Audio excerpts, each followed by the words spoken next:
সকাল। হ্যালো বন্ধুরা, আজকে আমরা আমাদের শসার ক্ষেত ছিল, বহুত শসা তোলা হয়েছে, বেচেছি। এখন আজকে আমরা এই মালসেন উঠায়া সার মাটি দিয়ে আবার নতুন করে শসা লাগাবো, পরবর্তীতে উস্তি লাগাবো। এ দেখেন সব জাংলা পরিষ্কার করা হয়েছে,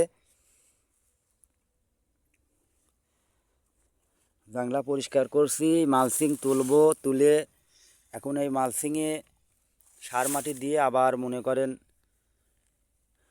টেঙি দিয়ে আকরাতি হবে, তাহলে নতুন বেড হবে। আমার দুই ছেলে এসেছে আমার সহযোগিতা করতে। আর গত পূর্বে ভিডিও দেখেছেন আপনারা যে আমার বাগুন গাছ ছিল 50টা। দেখেন বাগুন গাছ, ওদিকে আলু লাগানো আছে, নতুন করে আবার বরবটি লাগানো হয়েছে।